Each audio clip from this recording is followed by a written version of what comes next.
Mr. B. Hello. Welcome back from your holiday. Thank you very much. How's it like being back in rainy England? I'm so glad to be back. For a person like me, when you put me in a holiday state where I have nothing to do except boss around my children, it makes you go mad. I'm glad to be back. Well, it's nice to have you back in the office, Mr. B. Okay, do you have a question for today? Indeed, I do.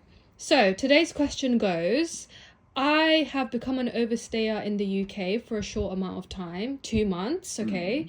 I'm a skilled, educated person. My old lawyer did not guide me correctly because I was on immigration bail, and then he said, oh, we can put in a new application and get you a skilled worker because I also had a job opportunity.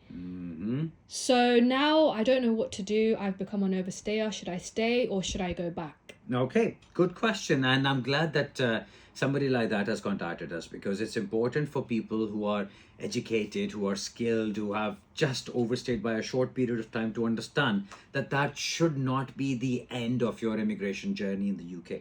You have options and you can do things. And a lot of times what people don't understand is they think that going back is suicidal as far as immigration status is concerned. It's not. Sometimes it's the right thing to do and the only thing to do in some circumstances. Now, this person, as I understand, they've been an overstayer in the UK for a short period of time. Short period of time is what? 6 months, a year maybe, or thereabouts. Something like that is not a very lengthy period, like 14, 15 years. It's nothing like that. So if you overstay, if you become an overstayer, and what's happened in this is typical. Again, a lot of cases come to us like that, where somebody's student visa was expiring, and before the expiry they didn't have any other option. They couldn't extend, so they put in an FLR application, or a human rights application, compassion grounds application. They put in that application. Now, when that application is pending, section 3C carries on their legal status. They do not become overstayers.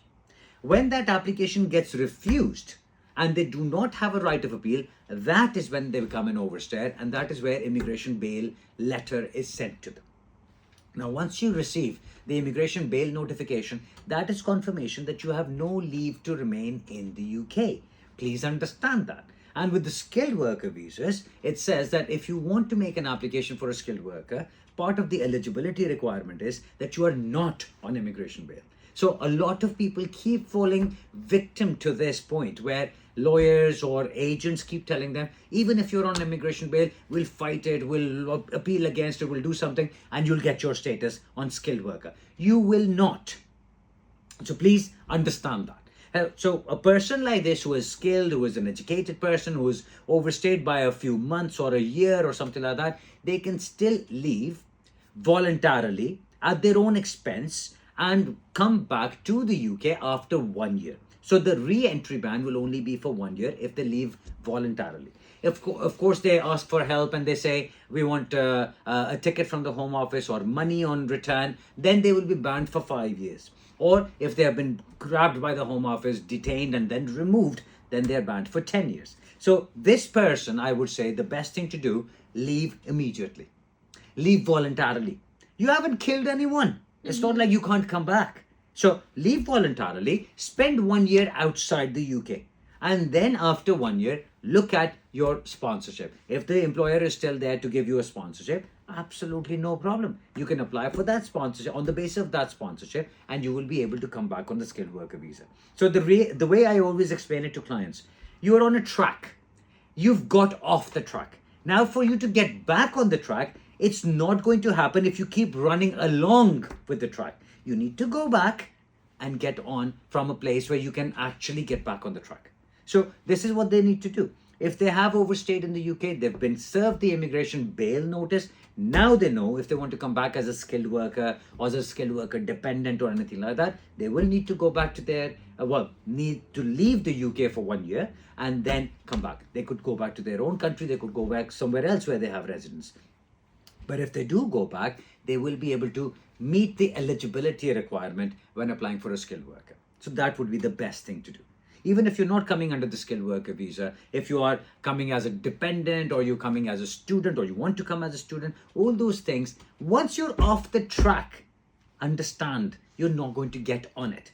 Now, if you spent 10, 12, 13, 15 years living in the UK, and you just do not see any feasible way of going back, then of course we can do human rights applications for you. We can still argue that you should be granted status to stay in the UK even though you've not completed 20 years. And those applications are all dealt with on a application to application basis. So we look at the merits. Some people might have mental health issues. Some people might have physical ailments. Some people might have other issues due to which they cannot go back. Some people might have family life here. Some people might have a child or a parent or somebody else. Sometimes siblings can make these applications successfully because there is an extraordinary level of dependency on one of their siblings settled in the UK.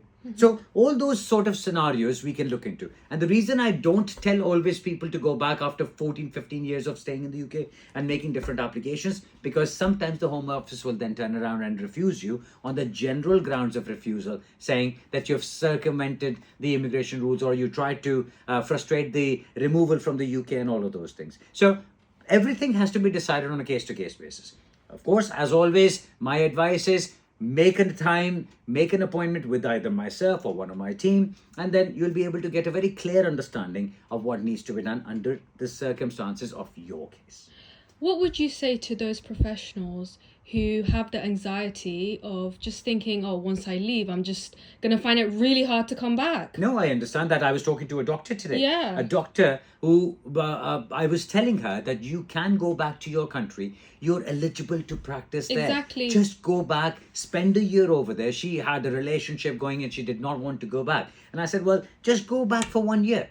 Practice whatever you do over there. You will be able to live and work there for 1 year. 1 year will pass like that once you have got that mindset right. Once you've done that, you can apply as the dependent of your skilled worker partner and come back. So those people who are professionals or who have only overstayed for a short period of time, it just doesn't make sense to spend the next many years of your life fighting with immigration. Now, for example, this person that I'm talking about, if they make an application from within the UK, now she's overstayed, the partner is on a skilled worker visa. Now, what we want to do for them, what she wants to do is get her status as his dependent. She's an overstayer. She cannot become a dependent on his skilled worker visa. Not possible. Rules will not allow it. So the only application that can be done would be outside immigration rules under human rights grounds. So we do the application and then it needs to be justified why she should be granted leave outside the immigration rules. And her circumstances did not present anything which was so exceptional that I could see that succeeding. So she'll go with the application, wait for a 6-month period or 1 year period for the application to be decided, then be refused, then go into an appeal, spend time and money for the appeal, and even then there is no guarantee. So 2.5 years later, she's going to come back the full circle and be standing where she is today. It's not worth it. Not worth it. So what I'm saying is, go back now.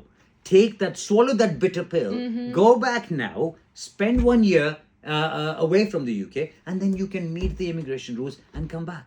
I think part of your job is being some sort of a therapist as well sometimes. Oh my God, I'm becoming a lot of things here. Oh, thank you so much, Mr. B. Thank you. Nice Good to to have be you back.